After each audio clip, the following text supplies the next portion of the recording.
coffee.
No, my coffee, bro.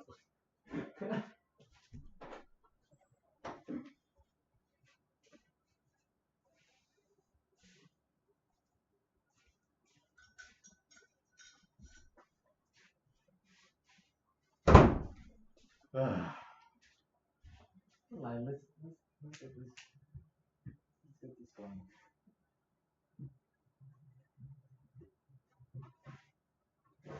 Start. Let's get this start.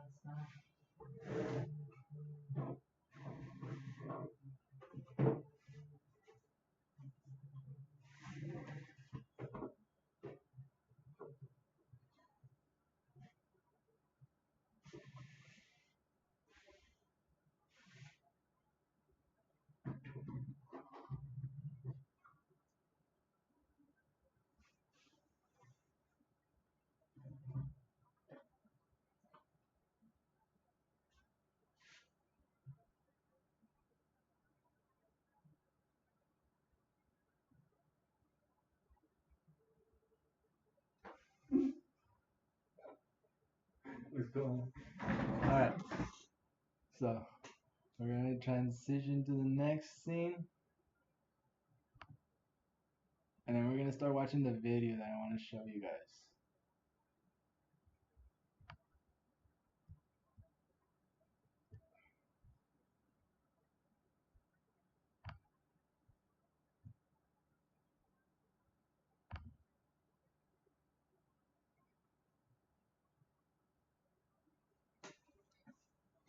Huh? What the hell?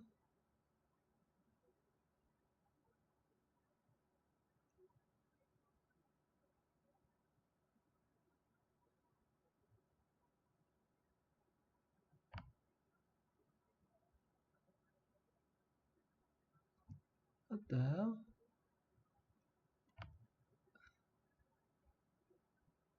Oh, it's because the whole page moved. Oh, okay, my bad, guys. Let me just fix this up real quick.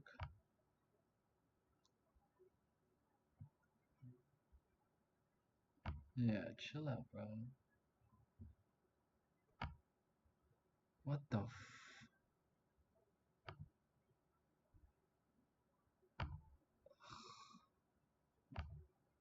I guess I have to have it full screen then so you guys can see it. That seems redundant though. Yeah, hold on. My goodness.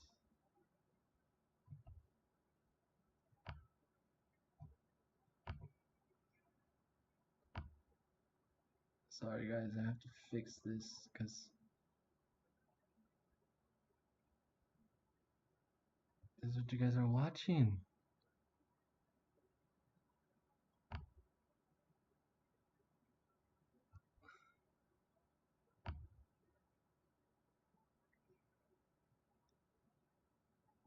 Yeah, kind of like that. And like that. And go like that. Yeah. So that way you guys can see the channel that I'm watching too. Alright, bet. Quick. Oh, and then this is Quetzalcoatl. So this is what we're gonna be working on. This is a puzzle. It's just a quick puzzle, and Quetzalcoatl is important. Quetzalcoatl is important. I don't know if any of you guys understand or know why Quetzalcoatl is important, but he is.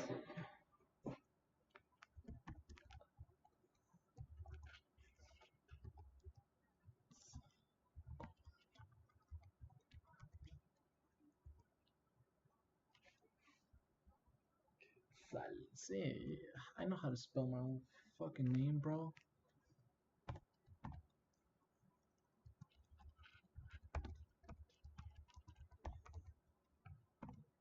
All right.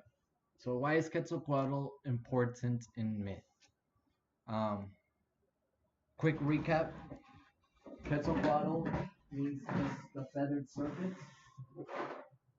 The feathered serpent. And he was the god of the Mexica people. And certain okay. And the reason why he was the god of the Mexica people is because he was the god of civilization, is what they believed him to be. Now, the story and the myth of Quetzalcoatl, it's not super long, and we're going to go over it, but it's not really relevant because that's his story. That's the story of how Quetzalcoatl comes to become a god. That's his story. But when it comes to how we benefit from having the understanding of religion and all that stuff, he doesn't really encompass that. That'll be other parts of what I'm going to start talking to you guys about. To have the image of a god and to start thinking of those understandings of civilizations and ideologies, it that's where conflict will come. Because what I'm trying to say is like you'll have nature and then you have ideologies. You have your own biology and then you have the way you think the world should work, the way it really does, and the way you think it should. And these things will always have conflicts in your lives. The way you believe, the way you think things are, and then the the way you think things are, and then the way things really are. These two things will have conflict in your life, and so that's what's gonna happen as we move forward for the next 10 years. Because what we're coming up into a time is you guys have to look at this as the I don't know. It is an enlightenment. It is an awakening of human consciousness. Yes, yes, yes, yes. All of those things, whatever.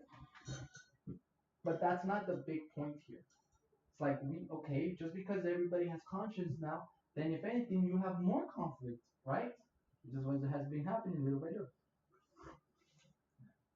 Okay, so if everything has conscience, you will still have conflict. So what do you need for conscience to not create conflict with you? What do you need? What you need to not create conflict with yourself is a third. That's what I like to say. You need to create a new solution.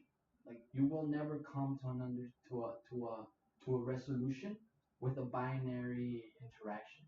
Never. A resolution, that's what I mean. So there won't be a purpose to it. It will just be what it is. That's why, because these things are just interactive. They just are what they are. It's a positive and a negative interaction, a positive and a negative perspective. But what happens if you introduce one extra option, a third? When you introduce a third option, now you don't have to to think of yourself as binary, like this or this. The unification of duality. That's what I mean. For you to unify duality, you need to have a concept that extends outside of the of both principalities that you're trying to think about, right? And I use a lot of big words and all that stuff, but it's just to try and make my points more eloquent, more understandable by everybody, right? With a lot of context clues, with very assertive words, with very strong meanings. Okay? So why is Quetzalcoatl so important in me? And the quick answer and so the solution that you guys can understand is Quetzalcoatl is important in myth because he is like that. He's that third option that you can think about. So before the Mexica come together to build Nochitlan, there's already the Aztecs, the Incas, the Mayas, and many different tribal groups around the Mesoamerican region. Okay, and what was happening is that these groups were developing secularly, so by themselves, in their own little patches of land, in their own little places. Indigenous people were not really pilgrims. They weren't going from coast to coast to try and find what was there. They What was the ideology that indigenous people have? Part of nature, right? That's what they believe. They believe themselves to be part of nature and to have to be able to live with nature accordingly. Cortez comes in, and at the time Montezuma is the king of the Mexica people because by now they already unified the ideologies of religions and all these things, and so you have a lot of people coming up to the idea that the and the reason why the Mesoamericans believed it to be a serpent is because they were looking up at the sky and they were seeing a serpentine-like constellation. Yes, they preside right under the hemisphere that just shows you the serpent, the entire Milky Way. So this is what they were looking at. Again, we're we're we're using we're using dynamics, physical dynamics that these people would be living in. So their routines, their ideologies, what they would see, what they would not see, the ideas they would think, the ideas they wouldn't think.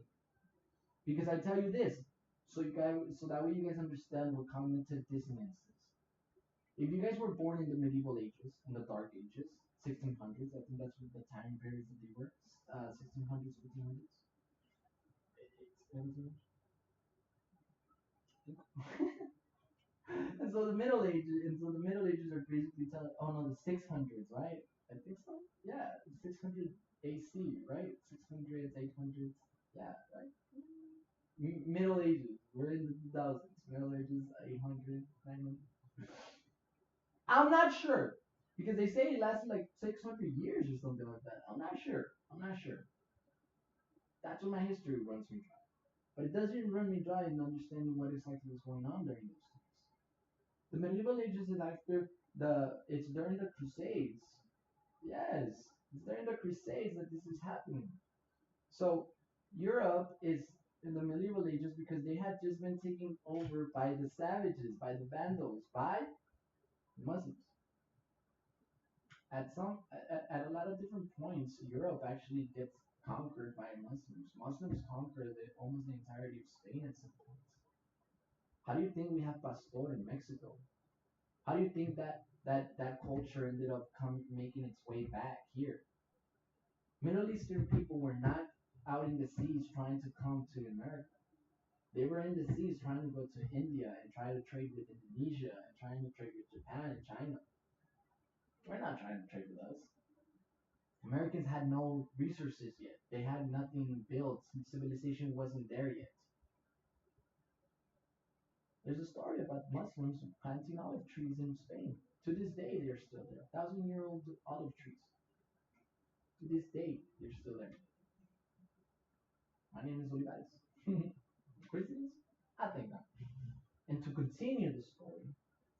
because it's not about me, it's about civilization. The cognitive dissonance that people would have had. You end up in a position where everything around you is secular, right? So like religion, marriage, jobs, taxes, poverty, money, all the concepts around you would have already been secluded into your religion, into your culture. So you weren't thinking about these things. You weren't thinking about virginity. You weren't thinking about sex. You weren't thinking about uh, space and time. You weren't looking up. You know what you were doing? You were looking down at the ground. You were looking down at the ground most of the time. That thinking, looking down at the ground, ends up being the reason why humans value gold, why we value land, and why we value nature. But if we were to look up a little bit more, we would see that there's a whole lot of different people moving around. So every time we change something, it changes everything else. Quetzalcoatl is important in myth because it provides that third option of belief. So there's no cognitive dissonance anymore if you actually have a greater entity trying to show you a different way, a greater perception of things. Because because Mexica to this day are still known as some of the best astronomers in the world.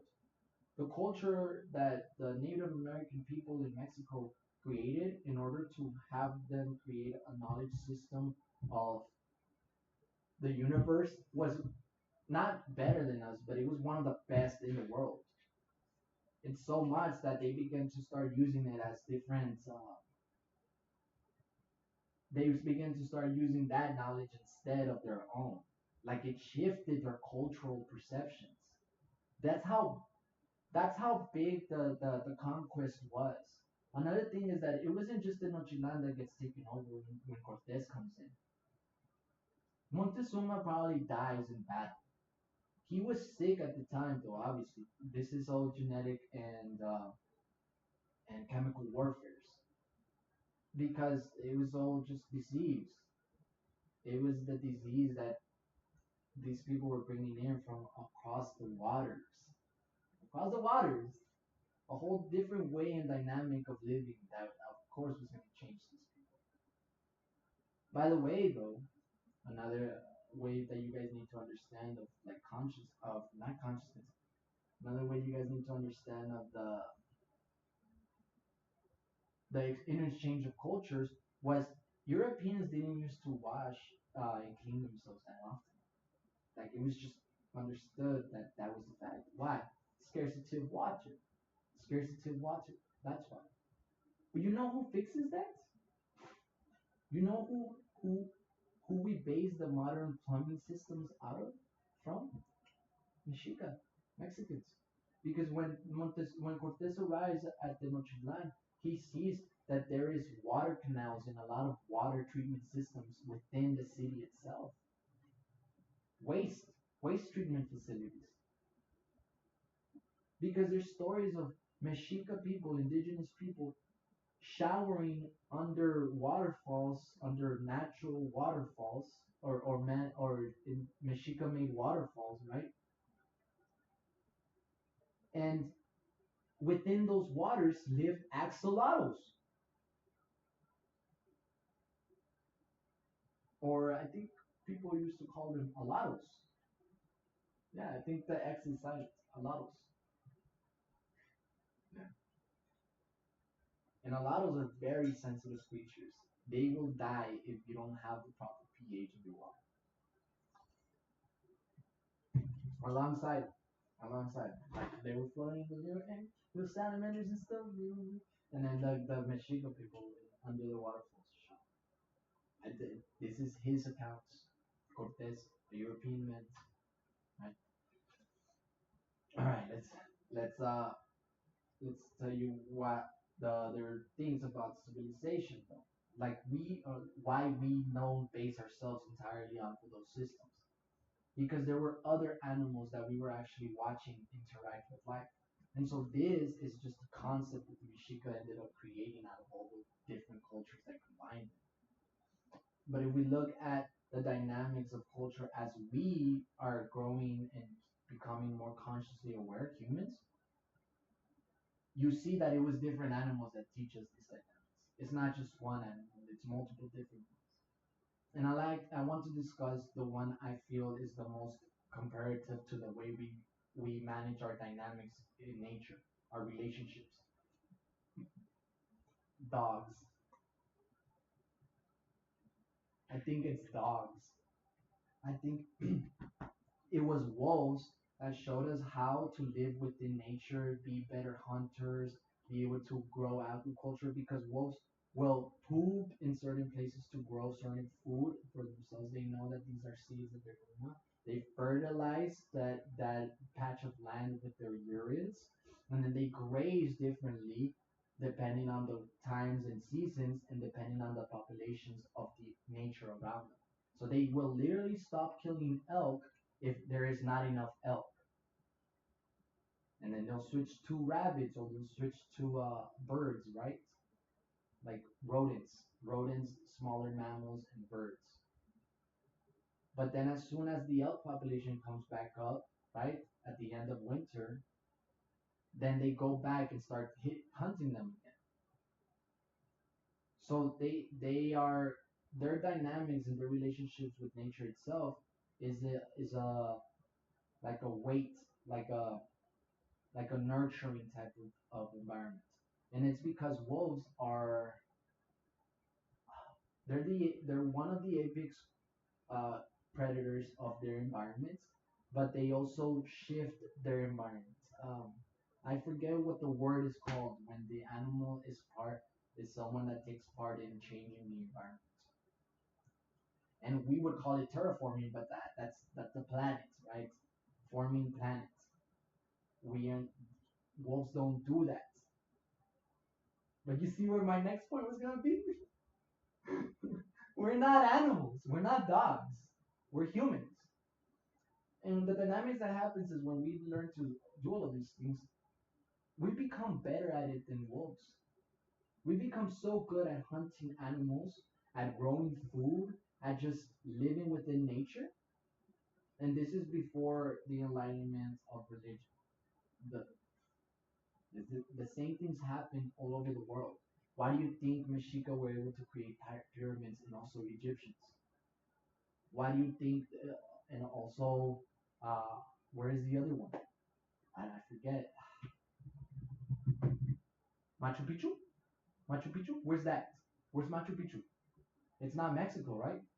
And so that's another, I think there's like three or four, I'm not sure, places where consciousness arose from. And if you look at those places, it's always near groups of water, right? It's always near groups of water. So lakes, coast, or whatever, water is important. But another thing that's on top of it is that it wasn't just like singular and like one tribe like culminated this. So these things come out of the conflict about from having multiple different tribes around. Even if you look at Bible, which I was gonna hold off on doing, but now it's perfect because I'm talking about the awakening of consciousness and how it comes to be from different perspectives of life. So you look at Europe and you look around the Mediterranean Sea and the Adriatic Sea and you see those things, right? And so you see Greece, Italy, Athens, you see Old French, you see the Turks, you see the ancient, all of these, the old people from these lands, right? There were a lot of different groups forming within that that body of water.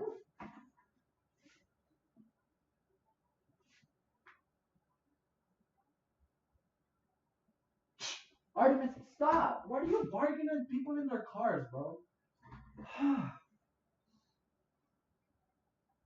And that's an example of what I mean about animals. We are not animals. What happened is that we ended up becoming, looking at the dynamics that they did, we saw what they did right, what they did wrong, and then we perfected it in a sense or another. Nothing's ever perfect. And I hate perfection.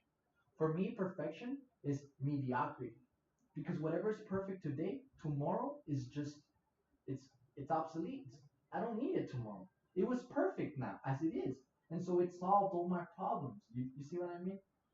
You can't do that. You can't solve all your problems. Like where's the perpetuality of these things? It's like saying that, right? Like the binary statement. You have a problem, you solve it. It's perfect. That's it. No, you can't have that. You know what else you need on top of it? You have a problem and you solve it, right? And not just that, it keeps on solving. You know what that means? You know what that concept is? Of reiteration? It's not just redundant, like reiteration, like it's able to do it multiple different times.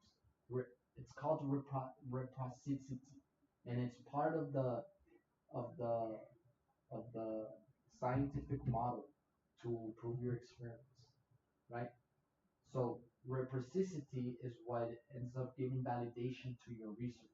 If you are able to reproduce it, or if it's able to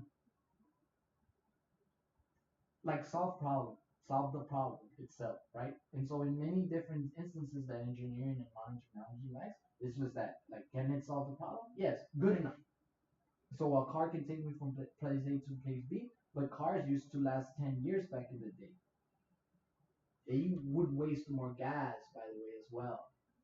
So like if we're gonna talk the efficiency, it's just the same probably.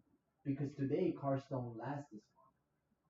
Cars last them 7 years now. And so you don't even have warranties that cover you that long anymore.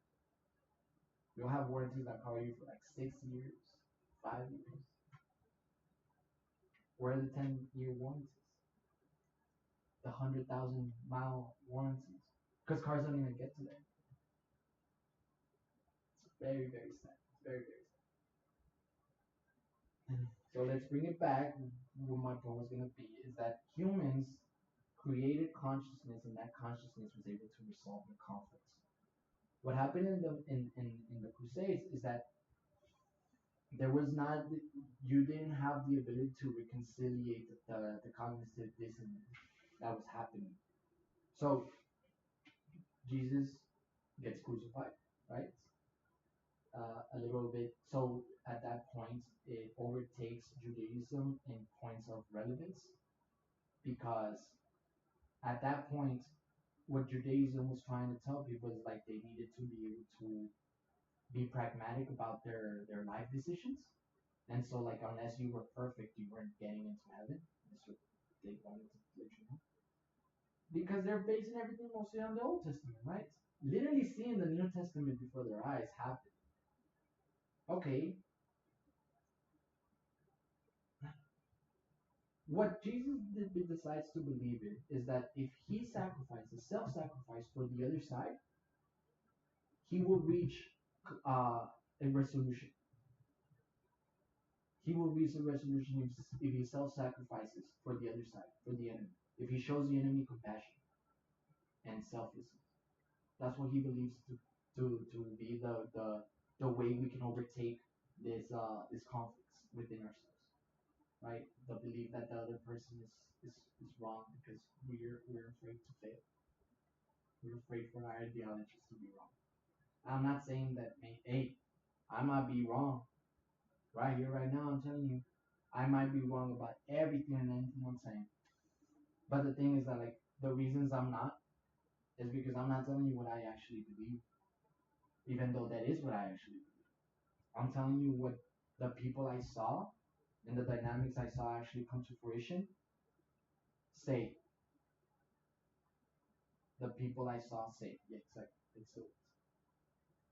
So this is me just reiterating the information to you. Like that, like the whole point that I'm trying to say. You need to be able to repeat the things that you do good.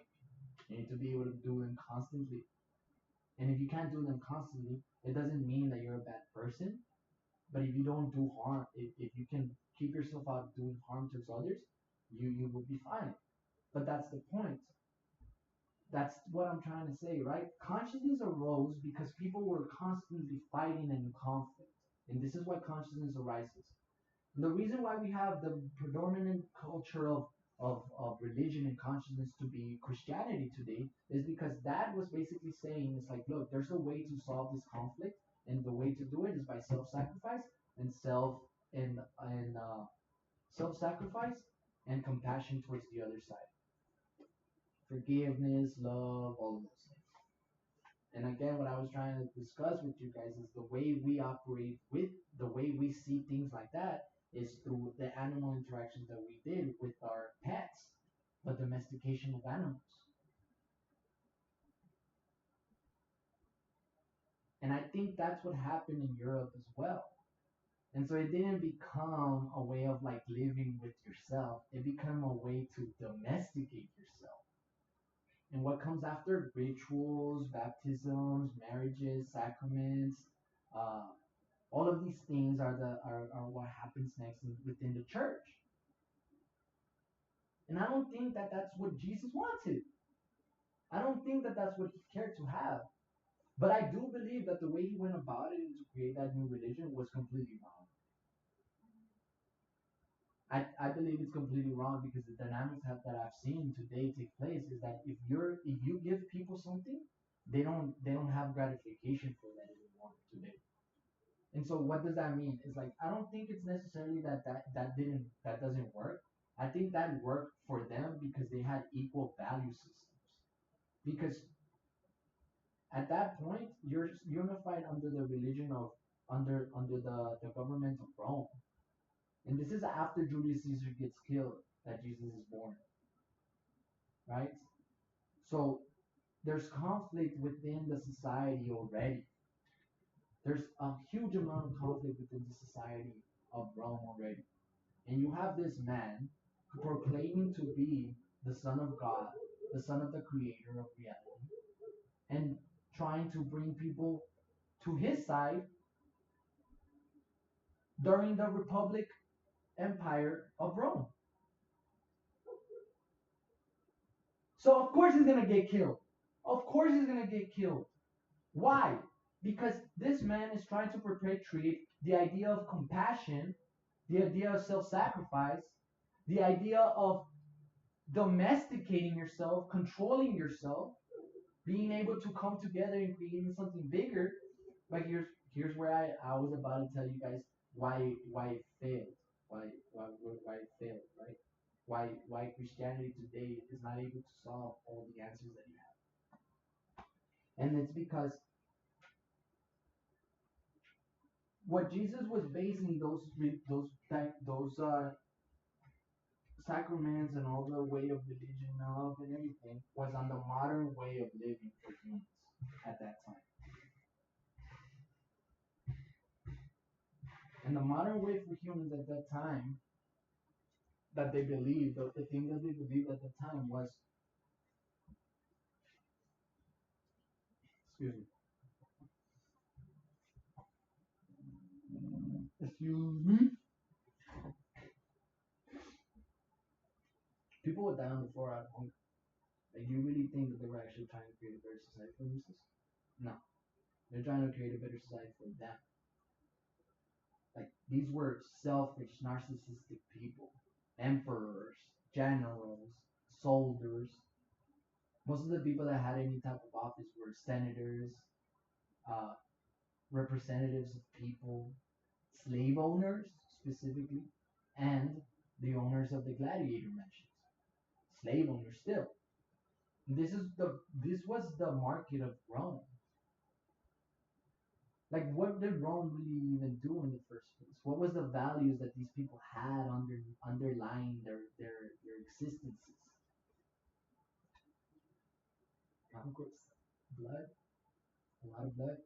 Because what they would do is they would marriage within tribes, right? So the consummation of blood and the consummation of a treaty through blood. So at all points throughout this story, throughout the Roman and the story of Jesus, throughout all of this, you're just seeing the dynamics of people who are very, very greedy, self-interested, and narcissistic, trying to prove that they are better than the Son of God, a literal omnipotent being. Well, he wasn't when he was Jesus. He was a human. We need to understand that when the entity of El in the Bible, right, God, comes down to earth, he comes down to earth as Jesus. He does not come down to earth as God, as El, as what the Bible likes to put the name. Comes back to he comes down to earth as Jesus, as a man, as a human man. And so you have a human man going through life with feeling all the emotions, all the things, all the dynamics that you would live through life, through existence. And part of those are feelings of narcissism, feelings of malignance, feelings of anger, depression, anxiety. He felt all of it. You think he didn't feel any of it? He felt all of it, just like you and just like me. And what happens is that although he's able to destroy the fundamental belief that there is there is no God of there is no God above your God, which is you. This is what he was trying to say. There is no God above your God, which is you. And when I say your God, I mean that third entity. Like it's very important for you to be able to distinguish yourself from from from your dynamics of life. You let life and death, right? What happens in between? Well, you, existence. And so at the point of existence, you need to be able to create a symbol for yourself that's strong enough for you to outcompete all the other principles in your mind. Good and evil. It's not just good and evil. It's what I like to say. It's intentions, right? Like you have the intention to create good, or you have the intention to create evil. And based on your intention, you're able to create one of the other. But it's because of your choice, right? That third entity, that third a dynamic that goes against the dynamic that you're used to. That's what I mean. That we should be able to create those things, ideas, right? We could even say that that's what Jesus was trying to show people, like the ability to have ideas, the ability to have more. Damn, I have to do this. Let's do a little bit.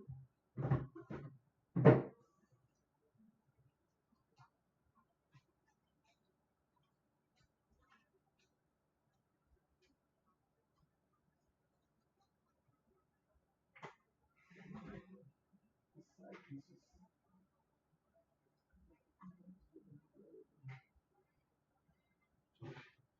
And the edges, right now, I have a little bit of the center built because just the the pieces were small, were big enough to actually like cover certain figures and make it. Um, I can see the structure of it actually. It's not just colors, right? So that's why I built a little bit of the center, which was just the birds here, the parrots. And so what I'm gonna start doing now is building the edges, so that way I can work my way from the outside in. And so we're gonna start watching the video now, so that we can build that, so that we can build the puzzle. And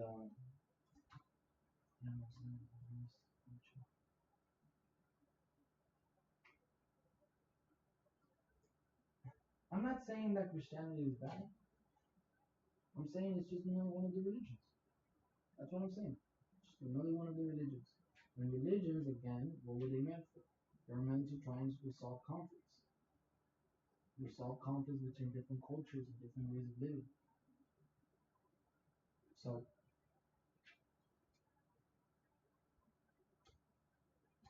So that's what all religions are trying to get you to understand. And the reason I bring the Quetzalcoatl in Christianity is because when Christianity comes into Tenochtitlan, it begins to create a lot more conflict than pastors knew. So what did they do? They create a whole new ideology, and you get the Virgin Mary out of those things, and you get such a corrupted system of power by creating that story of the Virgin Mary that it creates a whole new dynamic of sexuality for men. And that's why we're gonna watch that video. How man killed the nightclub scene. Yep.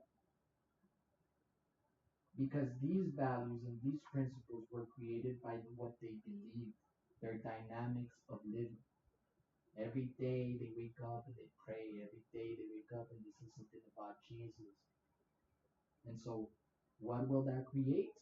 The understanding of sacrifice, of selfless service, and compassion. And that principle will end up creating the next principle, which is the better principle that I'm going to speak about. This is my principle. This is not Quetzalcoatl's principle. This is not Jesus' principles. These are my principles. Javier Adriano Olivares' principles. And if you want to understand who I created as my third symbology in my head, there's me, there's God, and then there's the Emperor. And the Emperor, he's the one that decides everything I actually do. Because religion, I don't want to go to heaven. Because what religion tells me that heaven is just a veneration to God. Boring. I don't care for that. I don't care to die from a life of misery, compassion, and selfless service just to go and selfless serve another being all over again. There is no resolution in that. There is no satisfaction or fulfillment in that, is there? No. You only live once. I truly believe it. And although I believe in reincarnation, you will never remember anything from your past that you incarnate in life.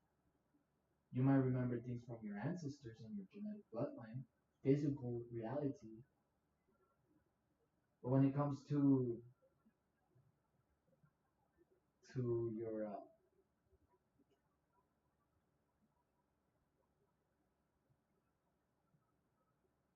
your past life, like a life that you've lived before in reality, you as you, right, as like let's say if I'm the emperor, as the emperor again, man, I won't remember that.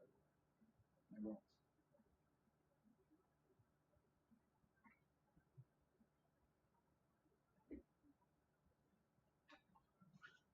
So I don't want that.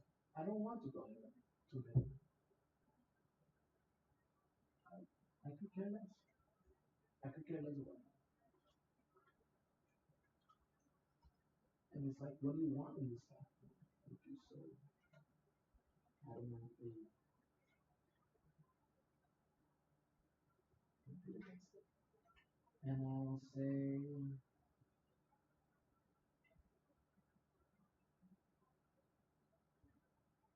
I want it all.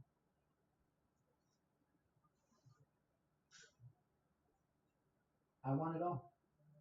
And there's no reason why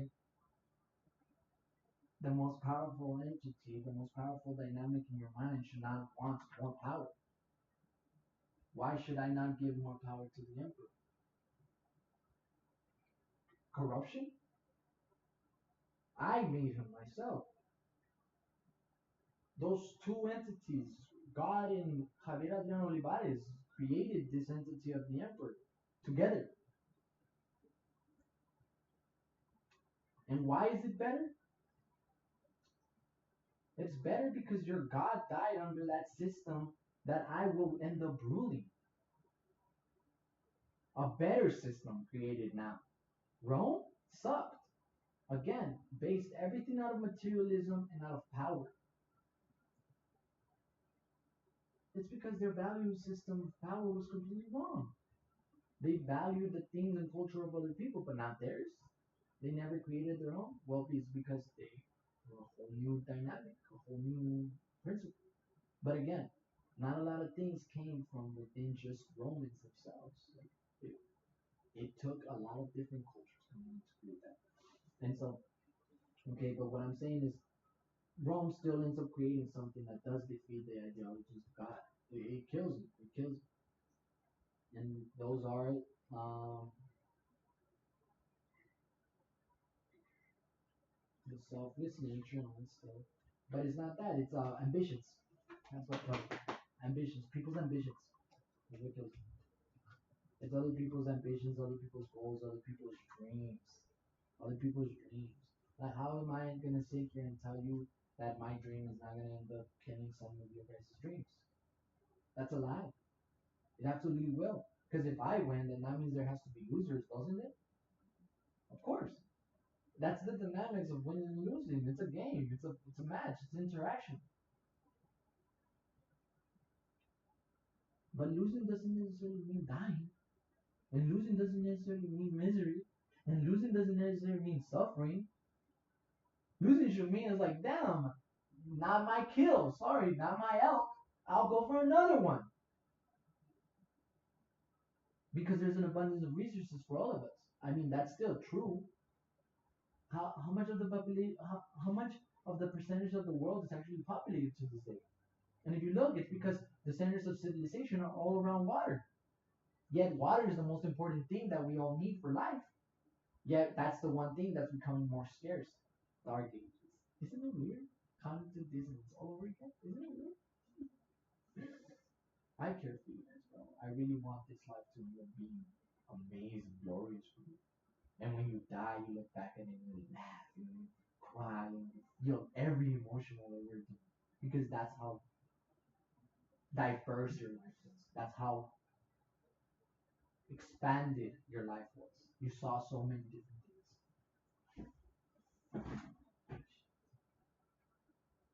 That's all I focus on.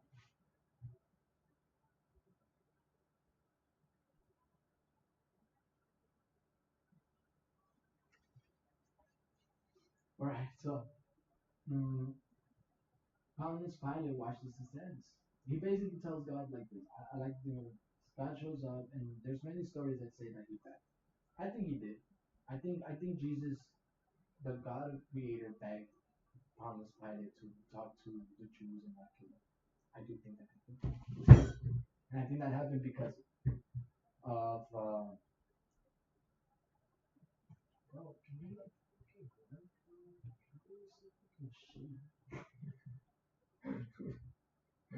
Am I right? Come on, bro. Okay.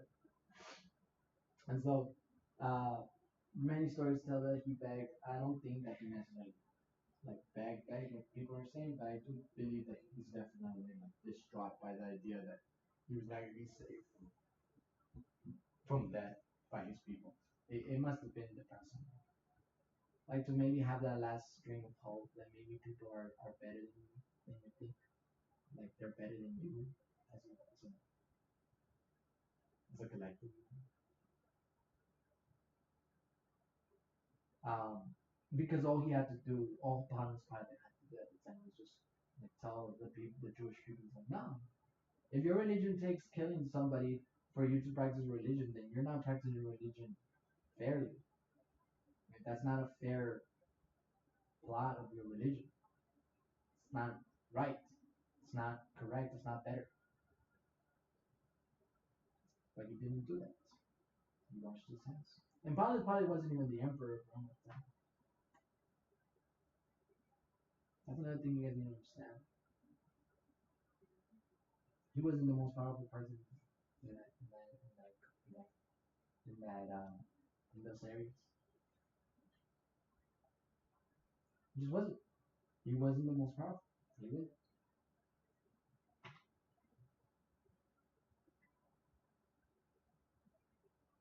Who was? Very question.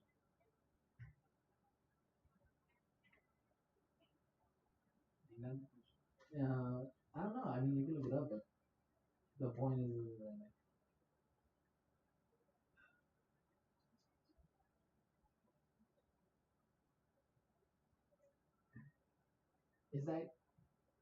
I mean, it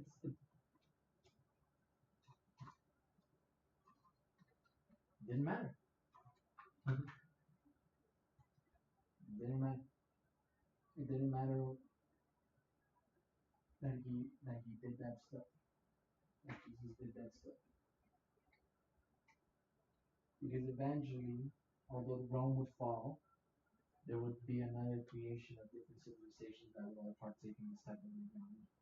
And so we now have the modern capitalist system of America that focuses on most of the like there's still people dying in the streets of hunger. And so Quetzalcoatl is just simple. It's like there will be enough abundance for everybody. Oh, there was a beautiful land, there wasn't really anything getting done. I mean, technological advances were being made in Europe out of the conflict that was arising between these people tribally fighting each other. And so at the time, nothing's being made over here in Mexico, in the Mesoamerican region. So when these people come in with, I mean, there was 35 million people in Tenochtitlan. Montezuma was not going to take over that. Like that's why they probably did create some type of chemical warfare because they knew they were going to come back and fight. And so by the time they come back and fight, like most of the people die. It's okay, I guess, sure, because these people knew that people were dying of disease back here. Like they knew that disease was a thing. They knew that all of these things were happening. And Native American people, indigenous people, they still were not again thinking of these things. They were only thinking about the things that they were seeing, right? And so they get taken over. Cortez comes in and he kills everybody that's left. But he doesn't kill everybody because the mestizo culture is still being built. So you still want people to be within the region of Mesoamerica, of Mexico, when you're the Spanish Empire, because those people can help you navigate, they can help you grow the food that they're growing, they can help you with things. And so what happens is that there's factions of indigenous people that begin to work with the Spanish Empire. And so they go around massacring, and so this is the conquista. A lot of different Native American groups fought alongside with Spanish imperialistic groups and armies, and they went and fought other indigenous people, other tribes, and they took over Mexico. This is the story of wow, how it came to be.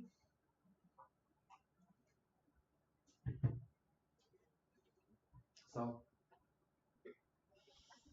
and so out of those stories, you still have the manifest destiny ideology and all that stuff because your government is the one that's creating these types of ideologies. I don't know if you've seen some of these pictures of manifest destiny of the pilgrims across. I don't know if you've seen them, and they're so funny because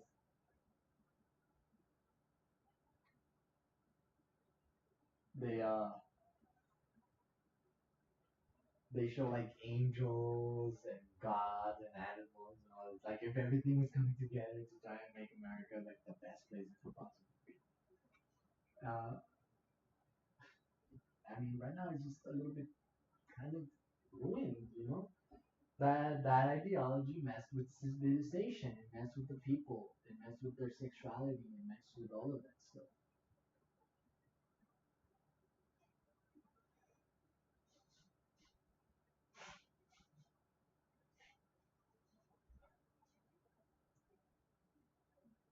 And it caused a lot of damage.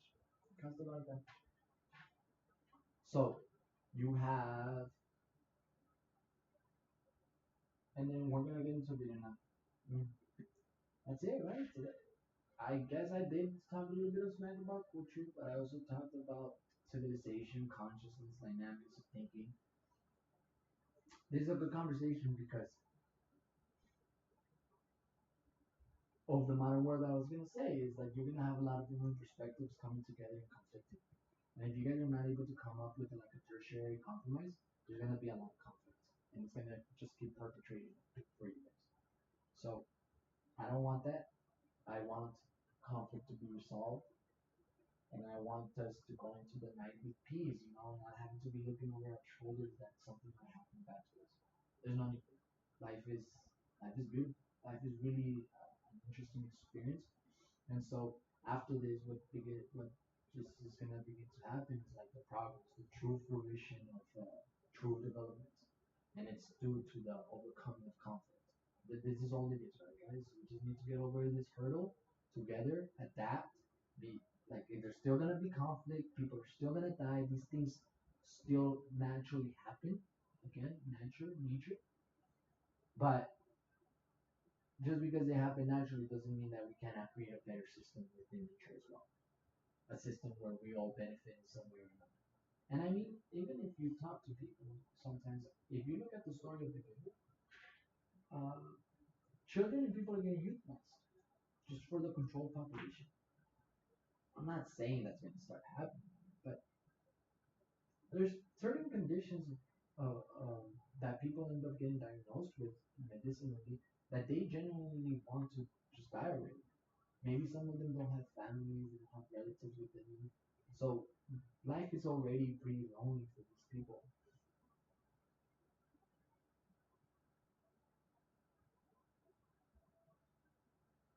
I would love for them to continue the journeys.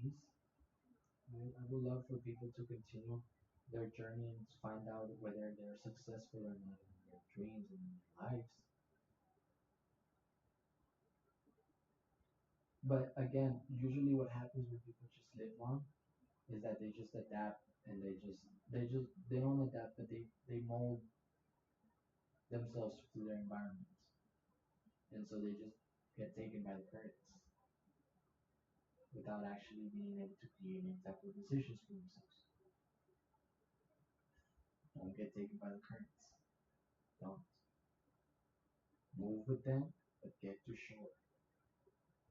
Move with them, move to shore. I love that. I think the camera might end up turning off. Right now, you guys can barely see me, so yeah, we're just gonna talk over it. I'm gonna give you guys my perspective. Like, you guys are not gonna be able to see me, sorry. So I'm not sorry.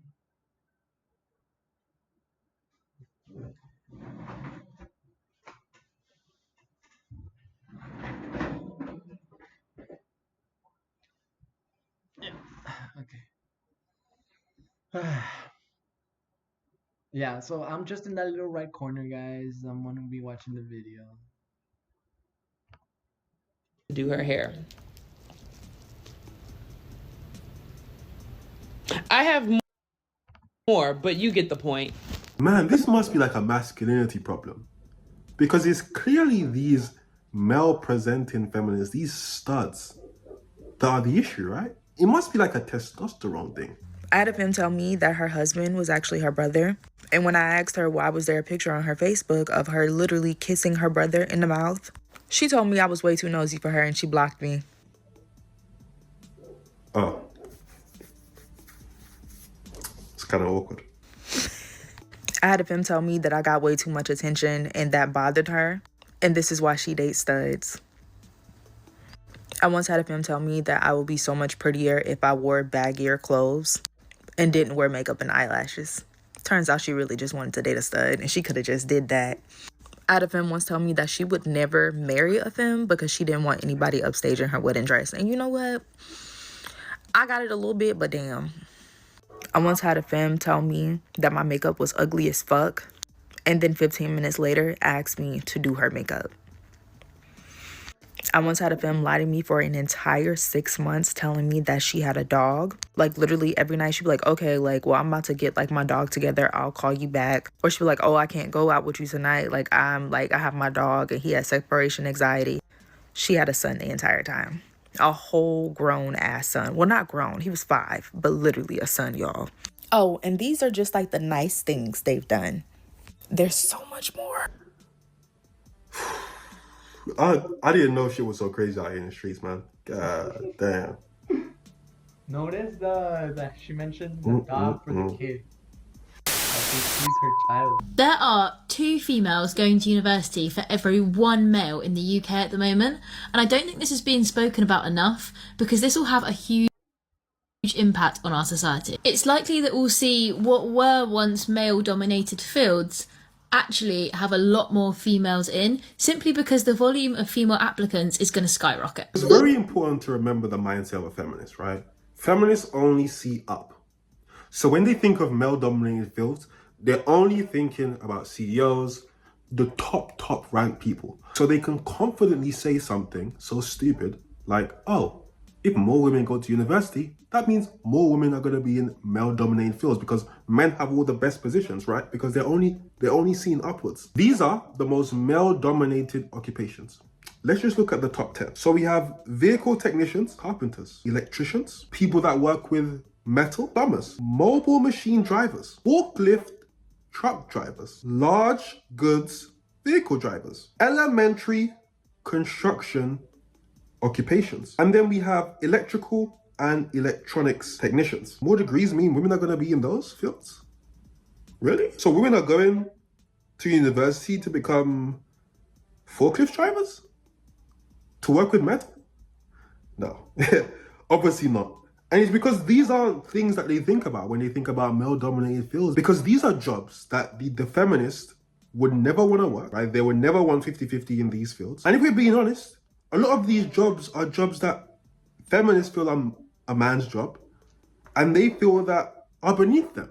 One major factor of this that I cannot stop thinking about is that it's no secret that often people tend to date and marry within their education bracket. This is especially true for females. They like to marry somebody who is of a similar level of education to them or more. I think studies show that men aren't quite so picky when it comes to education, but women particularly are. And in this situation, we have got double the amount of university educated women than men.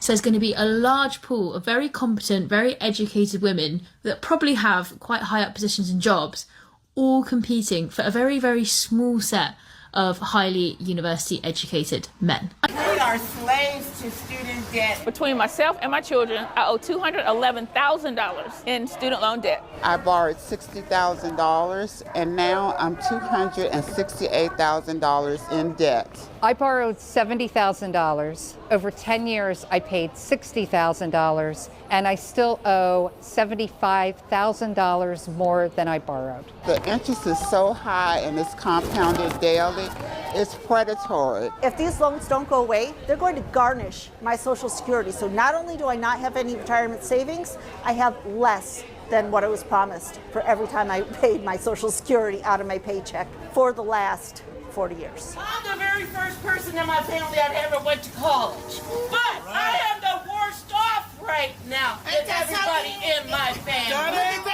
Taking out student loans was the worst mistake of my life. Actually, life insurance policies just to pay student debt. Yeah, what the fuck is that? Yes! Joe Biden can fix this, and he can fix it today. There's the provision 902.2, which allows the Department of Education to discharge debts based on the age of the debtor. Biden, don't forget, here's those student debt! Unless Biden does something about it, it's never going to stop. Time is running out! Time is running out! These are middle-aged women, by the way, cooked by student debt. I don't know, maybe men have figured out that there are ways to make money outside of going to university. I'm not saying university is bad. For some things, they are a necessity. But for most jobs, they aren't. I honestly predict that there will be lots of women that cannot find a partner that they feel they're happy to start a family with, and therefore will choose to raise children on their own and get pregnant via other means. This isn't just all about the women though. We really need to look into why so few men are wanting to go to university. Because you absolutely do not need to go to university in order to be successful. But if we have got double the amount of females going to university than males, it would suggest that the males in our society are, for whatever reason, not as motivated. So I think we really need to look into why this is and what we can do to help young men feel more driven.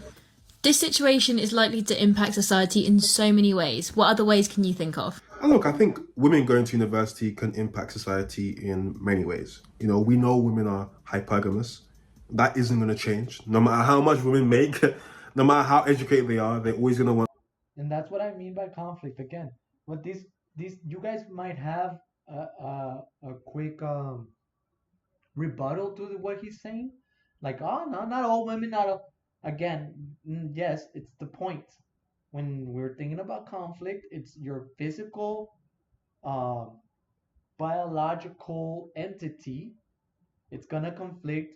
So the way things are naturally happen, it's gonna conflict with the way you believe things should happen. So although you believe that it's not all women, reality tells us that it is very much most women that are hypergamous and following these types of uh, behaviors, physical behaviors. These are physical behaviors that they are modeled after, well, animals. Most mammals are not monogamous. Want someone the same or better. So that could be a problem for them and for men as well. Do I think women will earn more? Yes. Do I think they'll have more debt? Yes. Do I think men will earn less? Not necessarily, no. Do I think they're going to have anywhere near as much debt? No. So they're going to have more freedom. There are going to be a lot of pros and cons.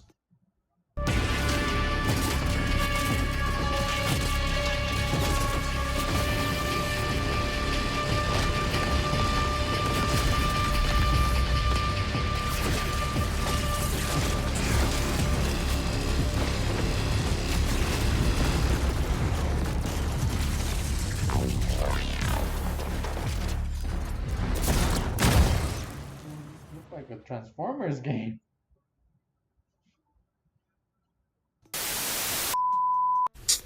Man, y'all look at this bullshit, bro. The fridge! Look at her! Y'all look at this bullshit, bro. Like, she's an independent woman. I saw you. I was like, you have lights on. You're so pretty. You saw my eyes all the way. Yeah, I have nice vision. So I saw your eyes. Yeah, roll tide. Shut up. Roll fucking Shut tide. up. I really do appreciate it. Yeah, roll tide. Bro, shut up. So you ugly? I'm Portuguese. I get the roll Shut tide. up. I don't speak Portuguese. Roll the tide. Bro. Hey, I'm talking. I'm sorry. Oh, I'm sorry. Man, shut your bitch ass up. God damn, bro. That was nice, bro. I ain't gonna lie. That was nice. I still got it. Yeah, you still got it, bro. Come on now, bro. No, I took a little hiatus, you know what I'm saying? know, man. You ain't got to explain. My account was about to get banned. I had a lot. Yeah, it's all good, But bro. I still got it. Yes, you still got that shit, bro. You like Come on, bro. Top 2 and I'm not 2. Fuck out of here. Back to the video. Listen, why do y'all have these type of friends around y'all, bro? They're not your guardians. They're not your bodyguards. They're cock blocking you. This shit get deep in the rap. Listen.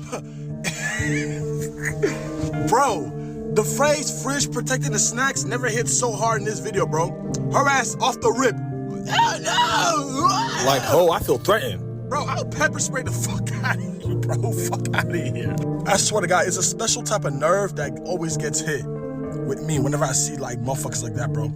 You're not a good friend. You're fucking annoying. I've actually seen some videos of women saying that they tell their friend to do that.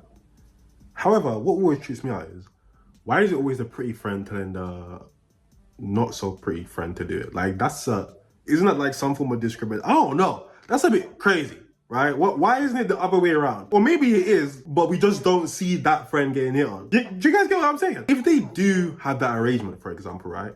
Where they're like, okay, if an ugly guy hits on me, I need you to do this. Cool. But there needs to be a sign to show like, oh no, this guy is valid, right? I like this guy. And I feel like she gave the sign at the beginning. If you guys didn't see, she's like, no. But our friend kept talking, kept screaming, which is why it looks like hate.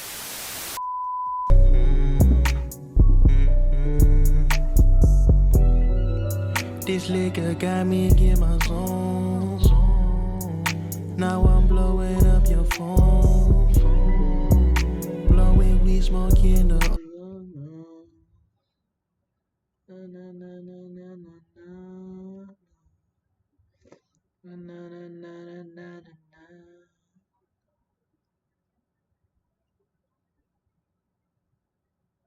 I didn't finish it.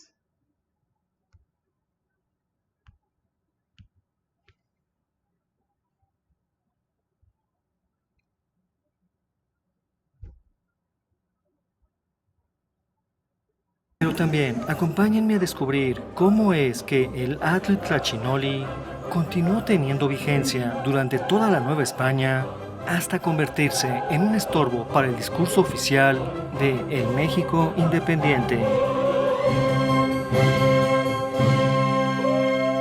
El Atlas Tlachinoli. ¿Les enseño eso o qué, loquillos? Nah, quiero ver.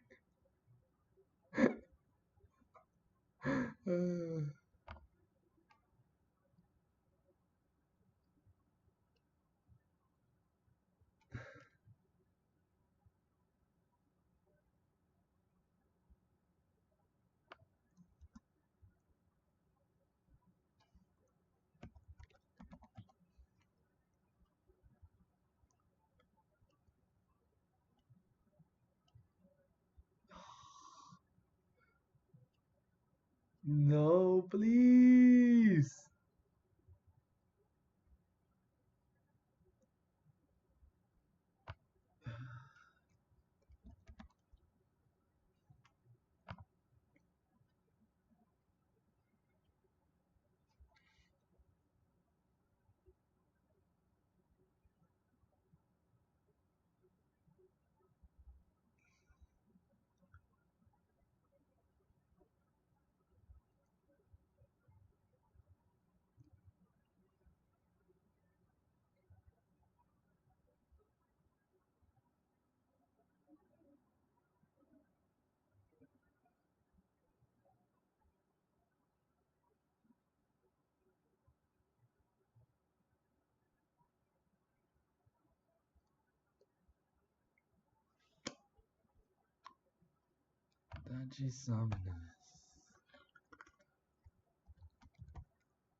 Damn, I'm trying to like leave you guys now.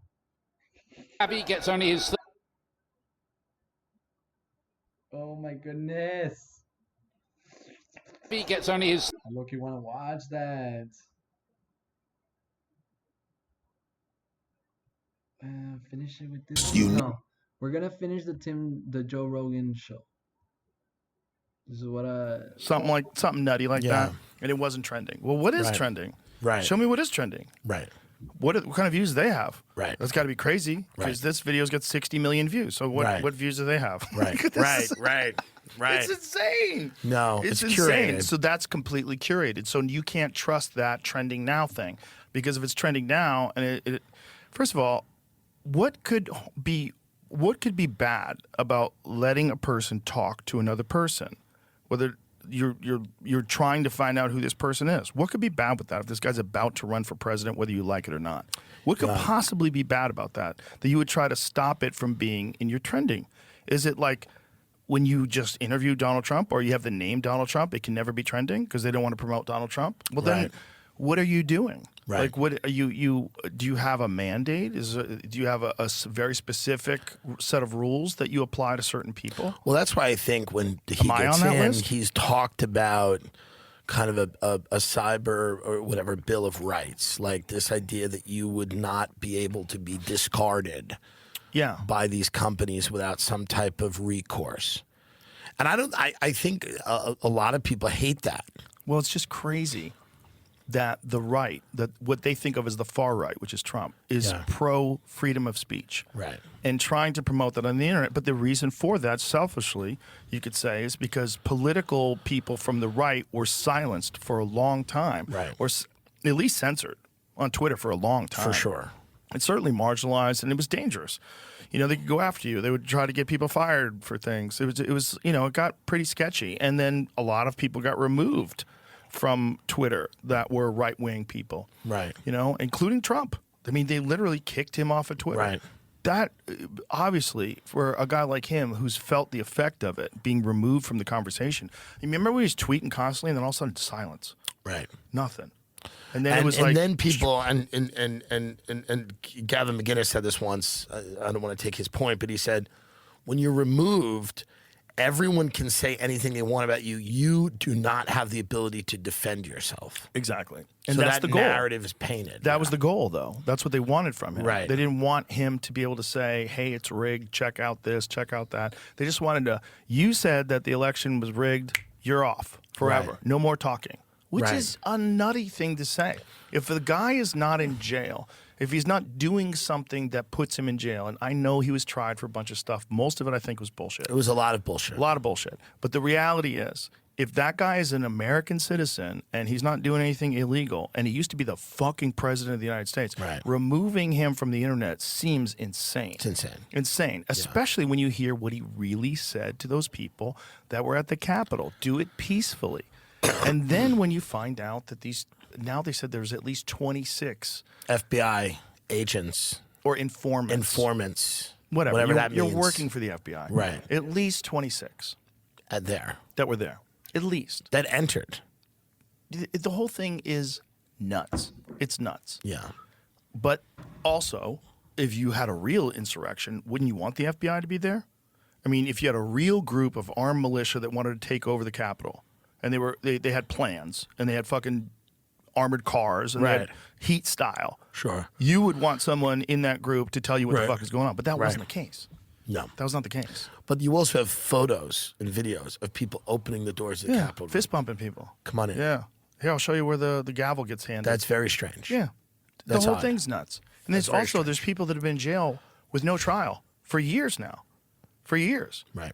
And there's this crazy opposition to pardoning those people, but no outrage about the people that Biden has pardoned, including that Kids for Cash judge. I sent you that. That's crazy. Fucking crazy. That judge and people whose children committed suicide because they were in that prison have spoken out and said this guy is directly responsible in their estimation for my son's death because he was taking bribes to give these kids crazy sentences. And some of these kids developed, crazy psychological problems and took their own lives. So just imagine if you didn't do evil. anything wrong It's evil. and this guy railroads you into a juvenile detention center It's and you're evil. getting raped. And then Joe Biden. Yeah, and it is evil, guys. It is evil. Because we're talking about that when we're talking about religion and we're talking about Jesus and we're talking about the right things to do, the dynamics of things that should have been done. It's evil to give excessive sentences to these people because it shows that again, when Jesus knew he was going to die because the senators literally told him, I can't do anything about this, and washed his hands, like literally a political person not saying at one point maybe you had hope in him and then he's not going to help you. Like, understand that the people that were persecuting all of the religious figures at the time, like the Christian figures, because of Jesus, Rome falls because of that exact same thing. Because it does not give people the ability to express their religion and their culture. Because you know who the first emperor after Julius Caesar is? Augustus.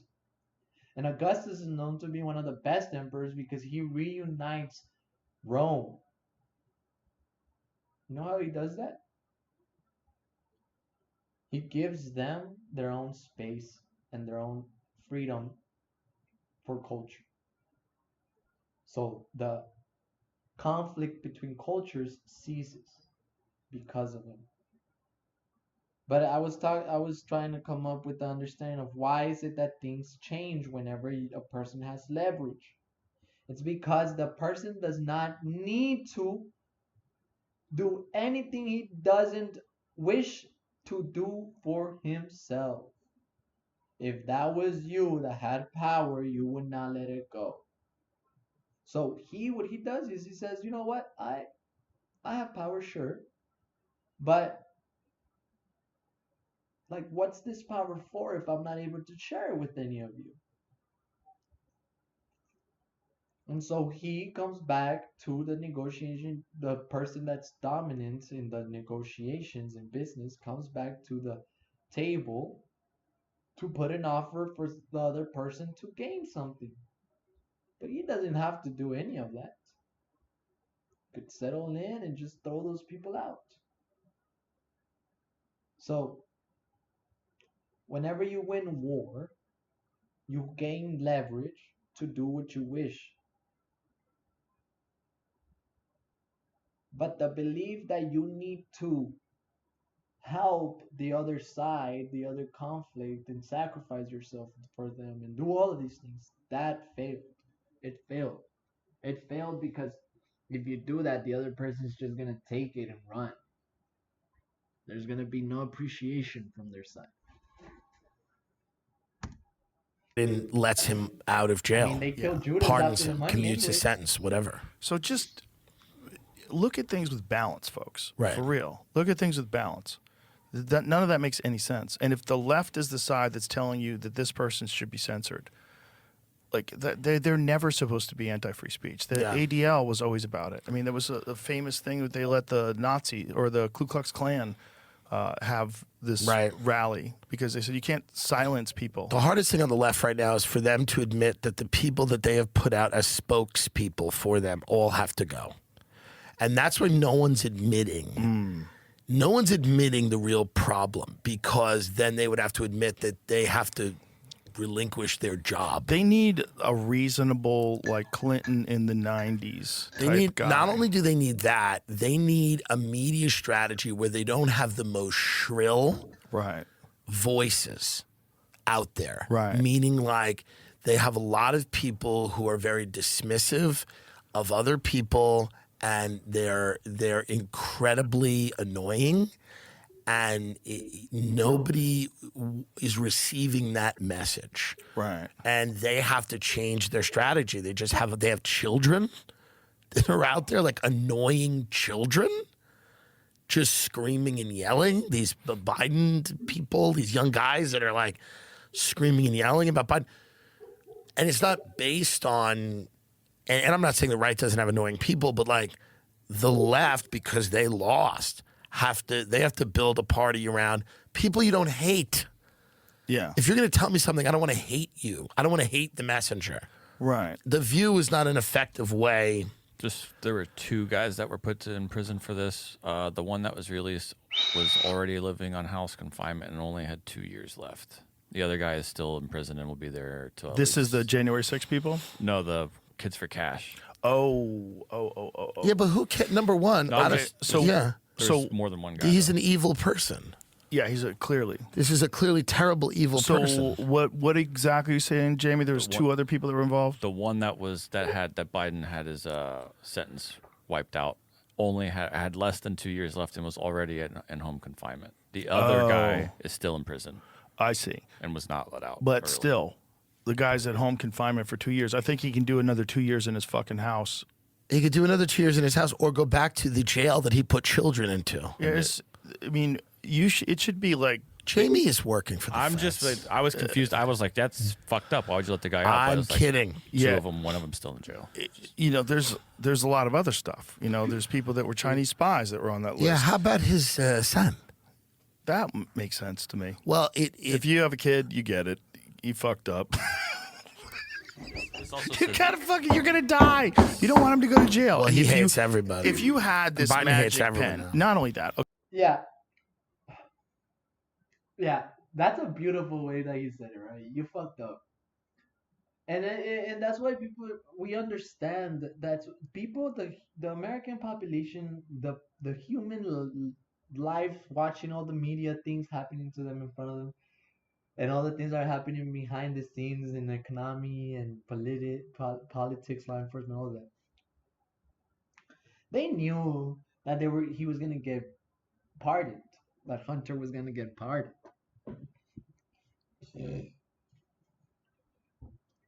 The issue is that like you don't let it play out. Like Hunter actually could have been found not guilty by himself. But what it shows is that like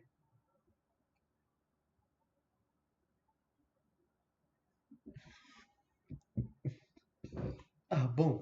That's what it shows. It shows that you don't have trust in your people. You don't have trust in people.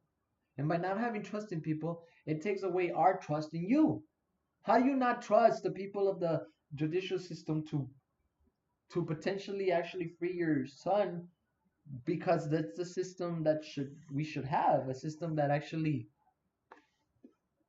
helps people be free, be proven innocent. And so it is wrong. It is wrong, very wrong. Okay, they just ousted you in a coup. All right, but you're still the president for at least another month and a half. Of course, then, even though you've said you wouldn't do it, Yeah. once they ousted You're him, gonna do it. Because all the times of him saying that he wasn't Right. going to pardon his son, wasn't he still the president? I mean, maybe if they let him be the president for a second term, maybe he wouldn't pardon. Can you his imagine son. explaining to him the aliens? Because he doesn't know. Someone's got some in the deep, deep, deep state, like Did the you hear him bowels talk of the about deep it? state. You haven't heard him talk about the drones? Please. Do you have it? Wonderful. See if you can find it. Biden addresses the drones. It is. Someone's going to sit him down and they're like in a black suit and they're like, hey, you're going to have to tell the country that there's aliens. He's a guy where you grab his hair or he's asleep Yeah. on the park bench Right. and you lift his head up and he starts Right. talking. Right. That's him right now. I know. That's so bad. Well, there's only one. There's one that's ours. It's basically ours. Yeah. Watch this. I mean, it's so bad. It's so bad that this is the guy that we have right now while this is happening. This is the guy who's communicating whatever is happening to us. All I can imagine is the people that are running this are letting him do this now. Like, get him out there. Get him out there. For fun. Put him out. They're like, let's see what he says. Put him we out. already lost. And you know what it is? They're like, if we need to confuse people about what is happening, he's the guy. Did you find it anywhere, Jamie? I'm very confused at what I'm seeing. It seems like he talked about it in the dark with a hat on, but everything starts showing him at a podium. Oh, this is great. Yeah, he was in the dark with a hat dark on. with Yeah, a so hat like- is perfect. Yeah, this Wow, is it. This is I it. mean, That's it. That's he it. looks dead. Listen. On the matter, saying Listen. there's really nothing alarming about this. I believe you, buddy. Nothing nefarious, apparently. But they're checking it all out. I think it's just one. There's a lot of drones authorized up there. I think one started and they all got it. Everybody's wanting to get in the deal. But we're following it closely. So far, no sense. Yo, what's going on? What is this? Yeah, This there's is just one look drone. at these propaganda people. Look, come on, let me No, hear it's what they all have to say. propaganda. Trump, on the other hand, says the military knows what the drones are. Mr. Biden, though, doesn't seem to have that ominous tone. So how do we square that, and what do you know today? Yeah, well, I think both of those things can be true. I think both sides are saying that the military does, in fact, have an idea or, the semblance of an idea of where these drones are coming from. We had a joint statement that came out from the FAA, the FBI, the DHS, the Pentagon, saying that a lot of these sightings are actually manned aircrafts or other things that are floating in the sky that are perfectly non-threatening and perfectly mundane. They said there was nothing anomalous coming out of their reports. Now, Keep going. Yeah, no, that's enough. This sounds like a snippet right before an alien invasion movie. Absolutely. Like a bunch of people saying it's not nefarious, nothing to worry about. You got an ancient president. It's like, well, it started off with one, and everybody else wanted to get in on the deal. So crazy. He goes, I think it's just one. They don't tell him nothing. They're being reported all over the country. But what do they even tell him? They tell him nothing. These reports about how the people working with him knew he was compromised like right away. Oh, they know. And how it kept getting worse and worse and worse, and they all hit it. That seems like that should be illegal. It should be illegal to lie about that, just like it's illegal to lie under oath. It should be illegal to lie. Conceal the mental decline of the leader of the free world. Not just conceal, but be deceptive. Right. In the way you're describing it, like he's sharp as a tack. Yeah, I mean, this is just... It looks great. I mean, he's the chilling. photo. He's on TikTok right there. He's eating donuts. To get us to our TikTok channel, we just eats donuts. How the White House functioned with a diminish... Biden in charge. Diminish is a fun word because it could be like 99% diminished, or it could be 10% diminished. It could be hungover, or you could be almost dead. Well, I think the other thing too is like nobody fully understands who's running the country at the moment.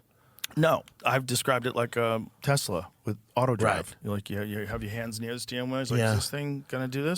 There's no authority that we're all, Now, obviously, the president is not the only authority. We all know that. But it's the first time ever where the guy who's the president is incapacitated. Like completely, and we're looking at him like he's just a couple steps away from Carter. Right. Remember Carter when they said Carter's so excited to vote for Biden? Right. And he was like this. Right.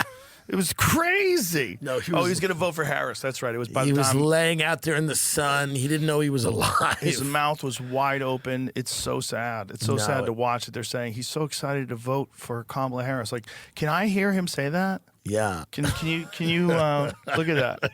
Can you tell me what he said? Oh my God! I mean, that is so crazy. Did you ever hear Hunter S. Thompson's recordings where he talked about? He wrote about it too, but. I think it's in one of his documentaries. It might have been the Gonzo documentary, but he talked about how he heard Jimmy Carter. He'd basically, after the last Nixon election, he'd kind of given up on politics, like, fuck this. This is all bullshit. And he was hired to go to listen to Carter speak. And as he was listening to Carter speak, he ran out to his car and got his tape recorder. He said, because this guy was making so much sense. And he was saying... Like, Jimmy Carter was a beautiful president. He was one of the only presidents where you're like, wow, this is like a kind, peaceful man. He built houses afterwards. Yeah. Never got rich. Never got rich. He was one of the only presidents that after his life, he lived very simply. He never did the speaking gig thing where you're making $250,000 to talk to bankers. He didn't do any of that shit. Right. And see if you can find that. Like Hunter S. Thompson on Jimmy Carter. Yeah. You got here it is. Different than the way they portrayed it in the documentary. In the documentary, they left all that ruthlessness part out. Well, he's a president, so he's got to be ruthless. But I do think Carter seemed to believe in things and seemed to have a constitution. That's the speech he gave. It's called A Message on Justice. Oh. You can look it up. It's on his library, his website. In the documentary, it's much more favorable. Yeah. The way Hunter's talking about it, that he was excited by him and excited by him quoting Bob Dylan. Yeah. That's interesting. Well, I guess if you're going to be the fucking president, I bet Kamala Harris is ruthless. She's incredibly ruthless. I think you probably has to be. have to be. Think of how far she got. Yeah. With very little. Yeah, you got to be ambitious. You have to be so ambitious, and it's impressive to me how close she got to the presidency. Yeah. Without any discernible intellect. Really, truly. Like, she didn't display any... I mean, listen, if you said she was a lawyer, great. If you said she was a manager at a mid-level company, sure. That's all fine. She was, again, she's, it was fine. It was all okay. But there's no like discernible intellect that you would think the president would have. And say what you want about Trump. People like him. They don't like him. He has instincts that are somewhat unmatched in the political arena. He's able to speak extemporaneously for hours at a time. He's passionate about things. He has lived a rich life and understands the facets of things and human beings and whatever. And, you know, again, it's presented in a much different way than it's been presented, right? He doesn't speak like Bill Clinton or Barack Obama or anything like that, but like he clearly is someone who possesses an incredible amount of political talent and skill. That's, no one disagrees with that. Kamala Harris was an incredibly average, mediocre politician. And if you said she was the DA of San Francisco or, you know, a local position, but the fact that she got very close to the presidency, she has to be a ruthless, ambitious operator. And there is something impressive about that. Yeah, I mean, that's the business. If you want to succeed in that business, that's what you got to do. If you want to succeed in TikTok, you go to Costco. You make songs. I know. You should hold up a cookie. I know. But you know what? Maybe the aliens are here to fix it. Thank you very much for doing this. I know this is your day off. No, listen, I love you. I'm always happy to help. I'm always happy to be on the show. Thank you for letting me do the special. Dude, thank special you for saving it. It's gonna rule. No, thank you for saving it. Well, I was glad I could. It's nice Thank to be you. able to do that, and the people were cool. They did was it all. that first show. I prayed you left.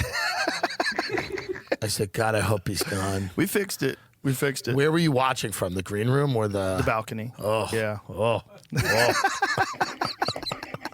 I was praying. I said, maybe he left. You know, about 5 minutes in, I go, maybe he left. I go, he's probably got a lot to do. No. He's probably running around. I'm just happy you were doing 4 so we could fix it. Yeah. No, we did. We All fixed right. it. Thank you. Tim, I You're love the you to best. death. Love Thank you you too. very much. Appreciate it. All right. Thank you, buddy. Bye. Bye-bye. Hey, that's what it is, guys. That's what it is. Yeah, it's just conflict, guys. It's just conflict. It's conflict out of a lot of different things coming together. But you heard right there at the end, it's ambition. Like, these people have great ambition, but where's the intellect, right? Where's the knowledge that they need to be able to back it up? Where's all that stuff? And when it comes to civilization and conflict and all that stuff, that's what you need to have. Like, how are we going to determine a better system to live if we can't even get out of our own asses and admit that the other people might be more right about things than us? Like, we need to start working on that, okay? How can I make it for you guys so that way? How can I make it for you guys so that way? How can I make it for you guys so that way? How can I make it for you guys so that way? How can I make it for you guys so that way? Okay. sorry. There's an echo, obviously, because I went to my Twitch. Yeah, we're gonna end it there. We're gonna end it there just because it's a good ending, guys. It's a good ending.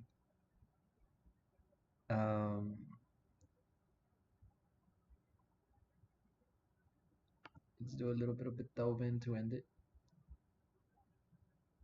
We got it last week. I think I know what it is. Are you serious? Oh, guys, thank you.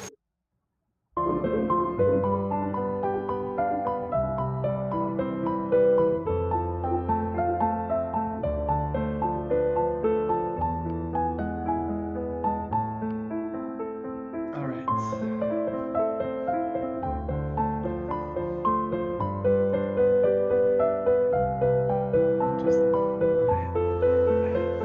Turn on the lights.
dog is a responsibility, feeding yourself is a responsibility, feeding others is a responsibility, and also taking care and maintenance of your stuff. That's other things that you guys don't pay attention to, and that's why materialism is so toxic to us. It creates so much waste. Waste. Who was the culture that knew how to do waste management?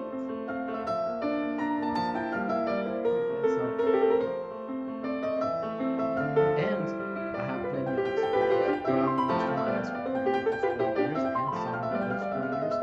What school tried to teach us was self-sustainability and recycling, re-engineering. I actually learned to re-engineer a certain component of the shower head. I re-engineered a shower head. Isn't it weird? A shower head. A shower head. Shower. And it's one of those shower heads that they give you in schools to like reduce your water bill. Motherfuckers don't work, bro. They increase that shit if anything. Assholes. Freaking shitty people.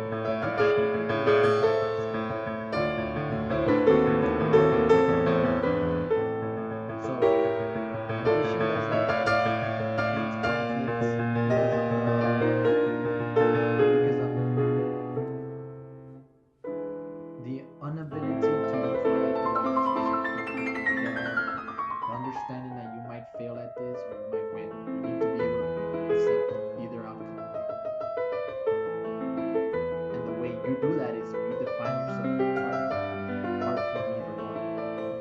Win or lose does not define you guys. Let's get it straight, right? Win or lose will never define you guys. Because the people that win, guess what? They're more responsible.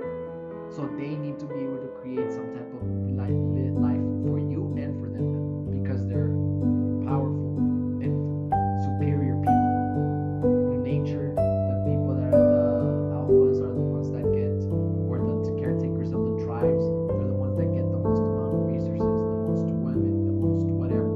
But at the same time, they are the first ones that will end up killing themselves by protecting the tribe from predators. There's your self-sacrifice.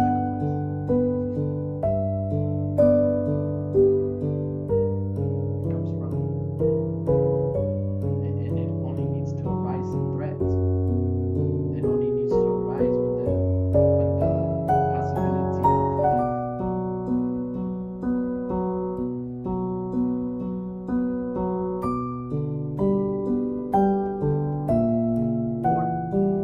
war, possibility of war presents itself. Because in the moment of war, there's only life and death. That's why war is so scary, right? That's what we're talking about. Because at that point, whenever the person wins the war, he has leverage over you.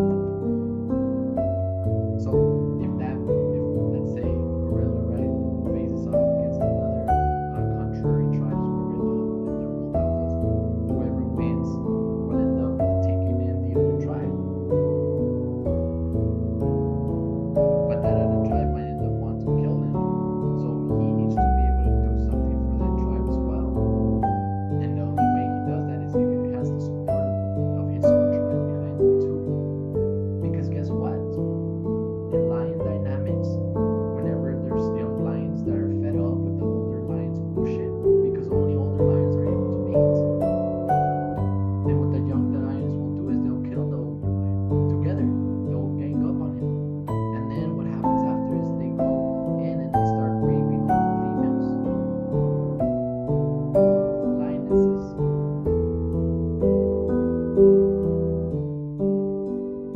And there's just so much conflict because that group of people that went up for the group at the top, now they're in there fighting. Now they're fighting within each with each other.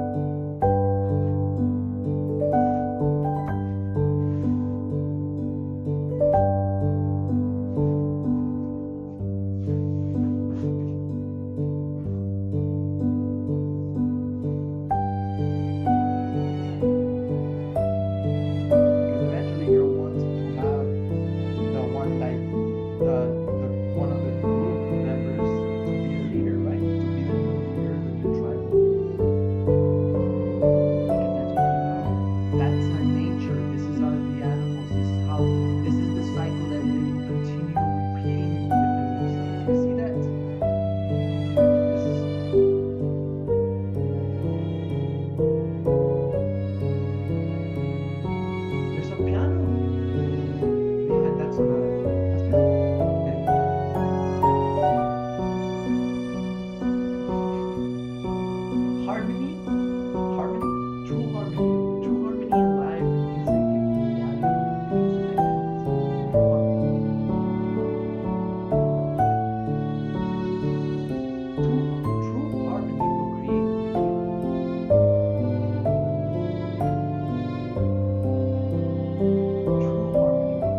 All love though. I'm the Emperor, and hopefully we can talk to each other another time.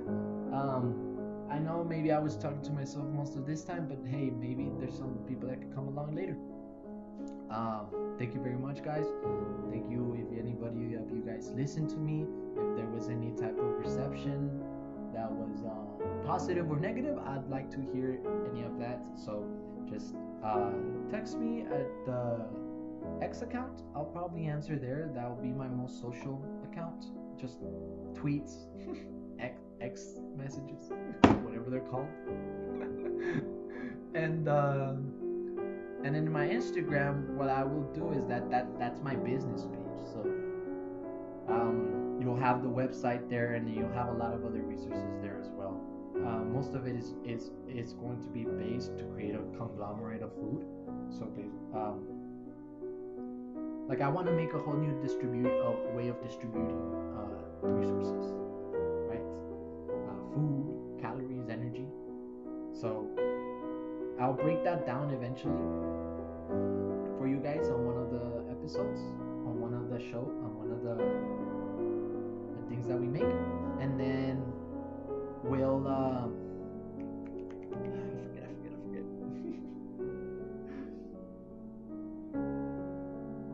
I'll introduce that stuff, right? I'll do it, and then you guys can let me know if I need to fix all those things or not. If any of you guys are engaged in this. If none of you guys engage in this, then honestly, that's up to you. Hopefully you do begin to engage with my channels. I don't want to create an empire, even though empire music and stuff.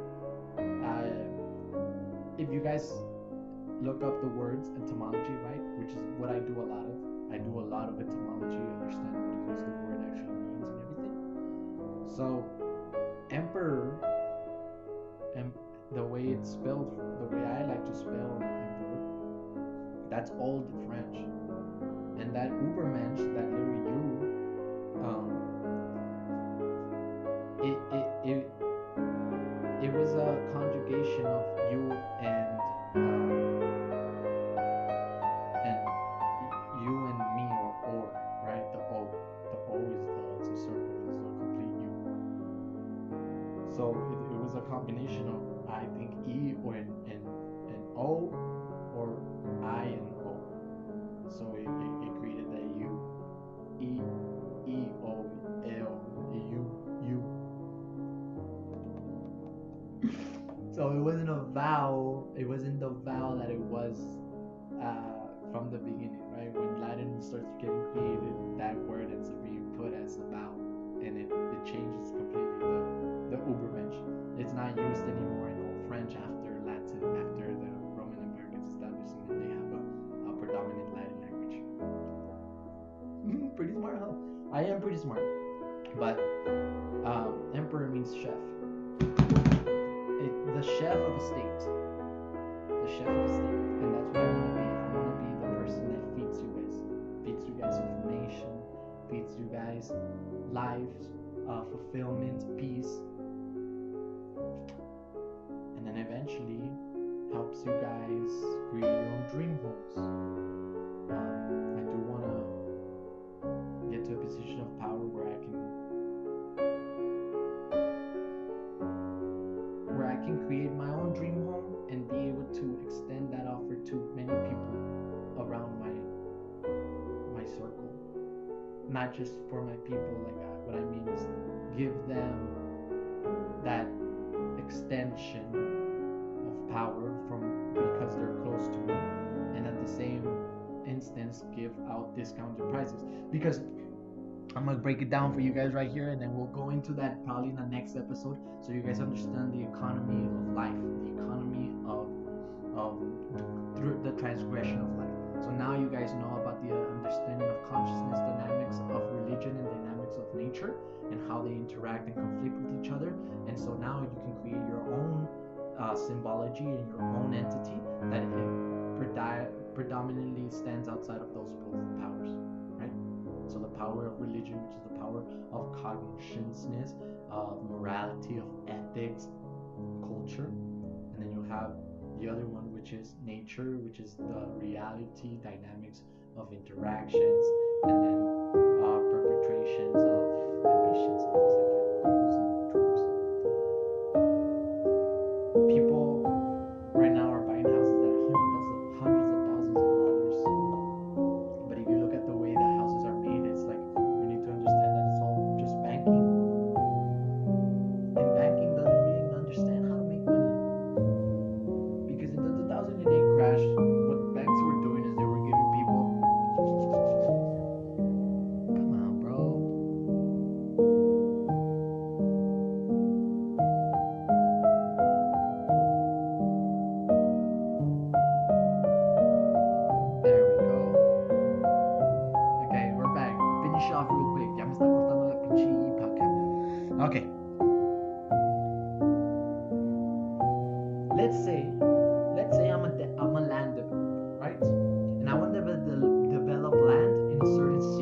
without creating a community. That's point number one. And so what I want to create is basically buy land big enough to create 12 houses. 12 houses, right? And so each house is approximately $20,000 of actual capital money for you to put down. Raw materials. And you're going to hire a construction company and hire people to help you to do these things. You're going to be paying those people approximately $3,000 to $5,000 a month. So what you want is for those people to finish quick. And so if you say $5,000, that's going to be $60,000 of labor for you to develop that land. It's expensive. See? So now you just wasted $70,000. Now, and not each house. Let's say we're predicting that to be the price of the total construction, right? $6,000. Let's say each one of those persons you're paying them. You have 3 people there with you. Each one of those people you're paying them $2,000 a month. And what's it called?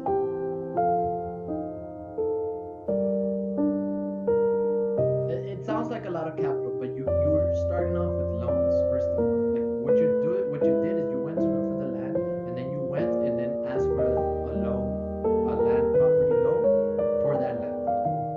And so you have the land now. That's your land. You just have to be paying it back slowly, right? So each month you have to pay it back.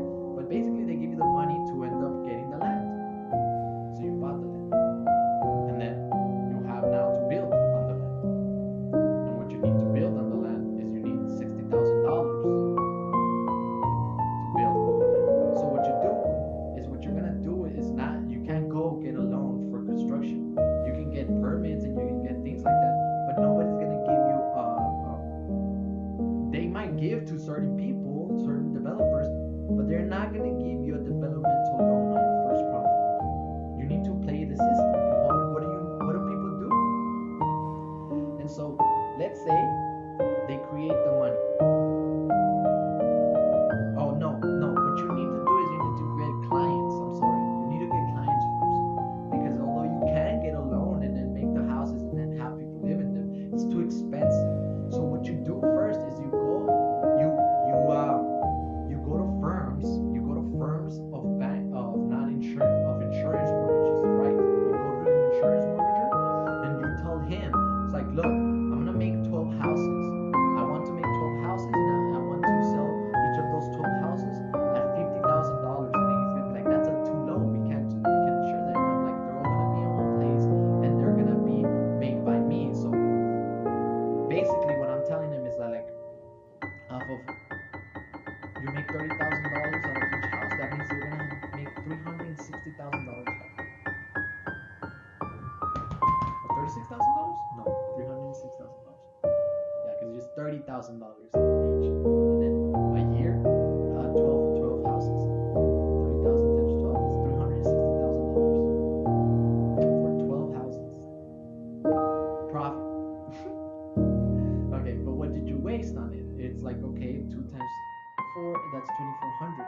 You wasted $2,400, $240,000 on all of this. On the raw materials, you wasted this on the raw materials. And then it's like people aren't gonna pay the $50,000 off front. And I tell them, it's like, you're not gonna pay me the $50,000. You're gonna pay the mortgager the $50,000.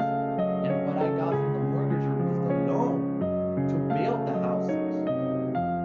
And it's like, so how are you, so where do you benefit from? You benefit from the land, from the labor, because all you wasted was $60,000. That means you get around $300,000. Wait, hold on. That's at the end of the selling process. Oh, sorry. This is what I forgot. They sell the land, they sell the concepts to the banks. What I will say is like, okay, yeah, you don't have that much capital right now or everything, but I'll finance it with the people themselves. And it's like, where's the insurance? How is the insurance gonna do it at the end? It's like, what I'm doing is I'm charging them for the build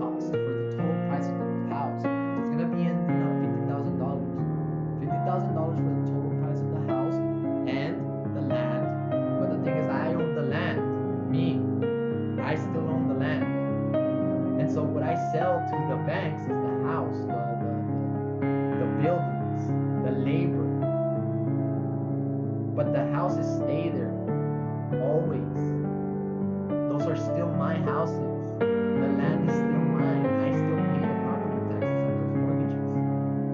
You understand me? And so, but the thing is like, okay, so whoa. So you're like the insurance, yeah. Basically, I want to be a middleman of the insurances. But this is how they already do it. This is how they manage these things. They just have a little bit more capital when they start off, and so that's why they're like they're all profit hungry, right? And what they do is they're paying you to be like, oh, this is your dream house, build it. And then it's like, yeah, but I'm paying the banks. It's like, yeah, but the banks pay me to build the houses. It's like, oh, okay, you see what I mean? It's like they gave you the loan, but you are giving them the houses. So the people end up paying them the total profit, the total house value, right? So let's say, like, is that I'm gonna ask for $300,000, but I'm gonna make that, I'm gonna double it, basically flip it, right? And those $300,000 covers the cost of the building, and it covers the houses, the raw materials of the houses as well. So what happens is that when I sell it to the people move in and start paying for the houses,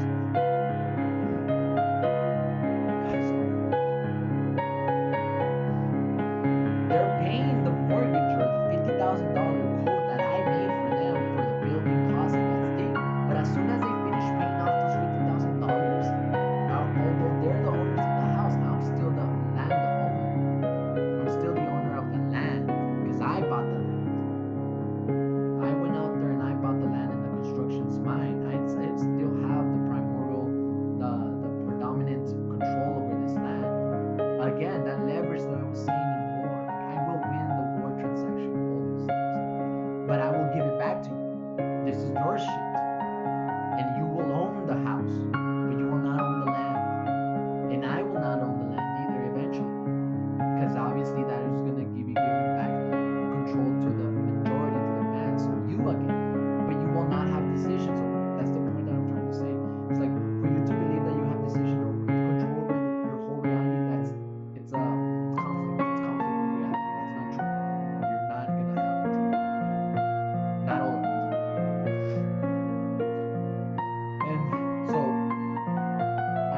when the house is, so they're gonna pay back the house of 300,000 and 50,000. They're gonna pay 50,000 to the mortgages. So they're gonna make the $300,000 from that thing, right?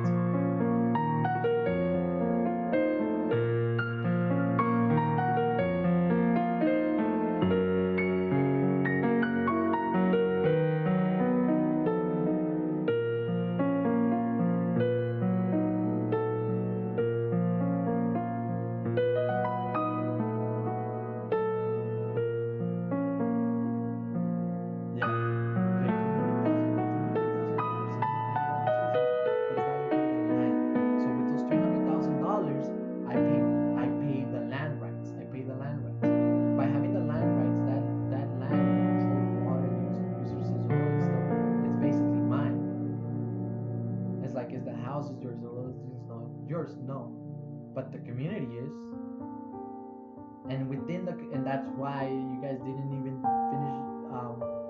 That's why I didn't give you guys the true bomb. Within those communities, there will be gardens, and there will be parks, and there will be self-sufficiency within there. And so, out of those things is where I profit. The land again, right? The land. I look at the land and I actually will use the land, and that's the point, right? I will use the land. So when I sell you the house, when the bank sells you the house and they sell you at all the cheap prices and all this stuff, you just live in the house. Power, all of those things are gonna be managed by me, but they're gonna be static. I mean, I'm gonna put a huge freaking solar generator in the middle of the garden, and then around there's gonna be a whole lot of like food and running water, wastewater treatment, and all of those things are gonna. Those communities are gonna be self-sufficient. So like you don't need to pay anything else above that. In the same turn, though, since I am the owner of those communities and everything, I'll have my own landscapers and my own construction like those people that work for me, they're gonna continue working with me down the line, servicing those houses, maintenance, all that stuff. Oh, the house broke? Oh, we got you. We're the ones that built it. Yeah, our company built it. We are the ones that manage this stuff because the land rights are still our company's land rights. It's like so you could sell out the houses and all this. I can't sell the houses. Banks have to come in and then give you a bid to sell the houses. But I can sell off the rights. I can sell up the rights, and those people can come in and just not give a shit about your houses and none of those things. It's like who pays the property taxes and all that stuff? I pay the property taxes. This is still my land. You pay me maintenance taxes though, which is this. I maintain the land. That's how real estate developers do it, and they make a lot of money, man. Hundreds of thousands of dollars very early on. That's why contractors make a lot of money, because they know how to play the system when it comes to loans. That's about it. I love it. Let's see you guys, man.